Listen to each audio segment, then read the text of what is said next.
C plus প্লাসের Bangla video টিউটোরিয়ালে আপনাদের সবাইকে স্বাগতম। আমি মোহাম্মদ শরীফ চৌধুরী। আজকের পর্বে আমি কনস্ট্রাক্টর ওভারলোডিং নিয়ে আলোচনা করব। গত পর্বে আমি আলোচনা করেছিলাম ফাংশন ওভারলোডিং এর কোডিং নিয়ে, যে আমরা ফাংশন ওভারলোডিং এর কোড কিভাবে করব। তো যেহেতু কনস্ট্রাক্টর একটা ফাংশন, সেহেতু আলাদা করে কনস্ট্রাক্টর ওভারলোডিং এ কিছু বলার নেই। তবু আমি সিম্পল ভাবে দেখাই দেব যে কিভাবে কনস্ট্রাক্টর ওভারলোড করতে হয়। তো প্রথমে আমরা একটা নিচ্ছি ক্লাস এবিসি,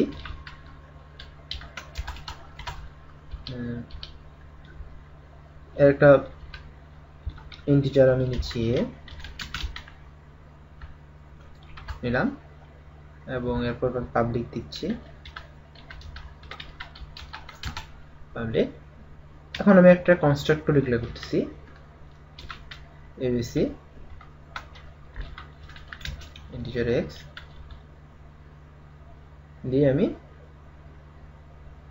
এই ফাংশনটা ডিক্লেয়ার করলাম, ধরলাম যে a equal to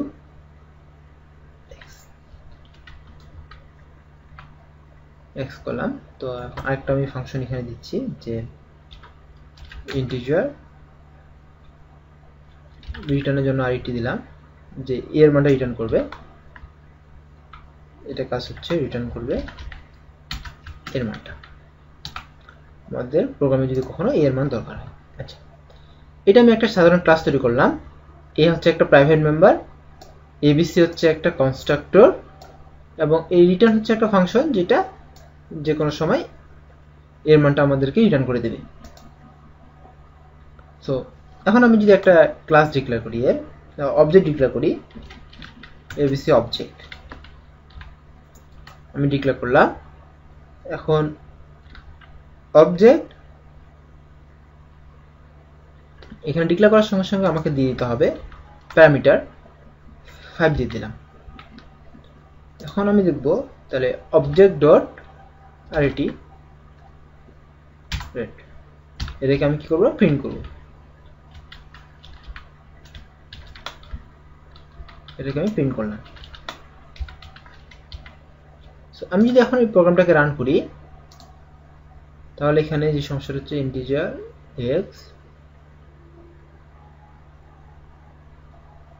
এখানে সরি ভুল করছি, সেটা হলো আমি বাহিরে সেমিকোলন দিয়ে দিছি, এর ভিতরে সেমিকোলন হবে। আচ্ছা, এটাকে আমি যদি এখন রান করি তাহলে 5 আসবে এজ ইউজুয়াল, যেটা আসার কথা, কারণ এখানে আমি এর মানটা রিটার্ন করতেছি, আবার এর মানটা আমি 5 দিয়ে দিচ্ছি।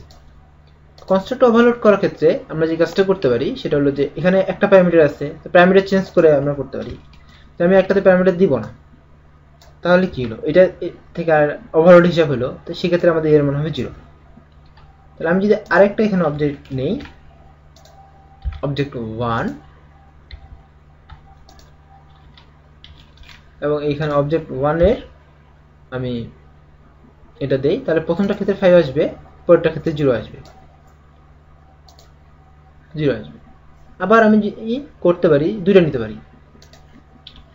বললাম যে আমি এখানে দুইটা প্যারামিটার নেব, integer a comma integer b, sorry integer x comma integer y।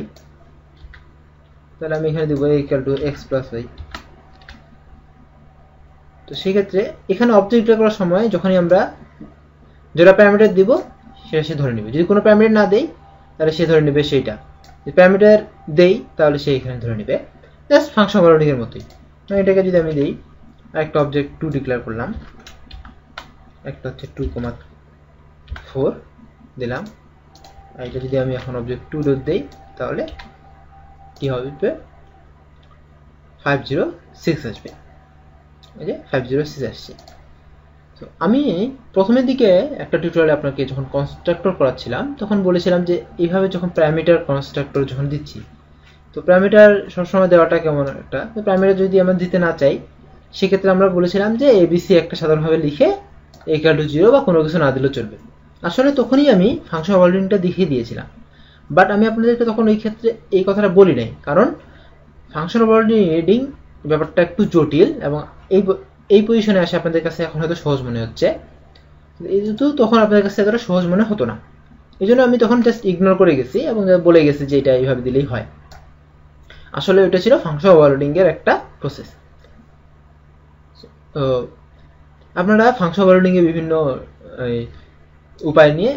উপায় দেখে আপনি কনস্ট্রাক্টর ওভারলোডিং করবেন, এটা নিজেই করে নেবেন। তো একটা ইম্পর্টেন্ট কথা সবার শেষে বলে দেই, সেটা হলো যে কনস্ট্রাক্টরের ওভারলোডিং হলো, ডিস্ট্রাক্টরের কিন্তু কোনো ওভারলোডিং হয় না। সো এটা মাথায় রাখতে হবে যে ডিস্ট্রাক্টরে কোনো ওভারলোডিং হয় না। তো ধন্যবাদ সবাইকে আমার সাথে থাকার জন্য। দেখা হবে পরের টিউটোরিয়ালে। ধন্যবাদ সবাইকে।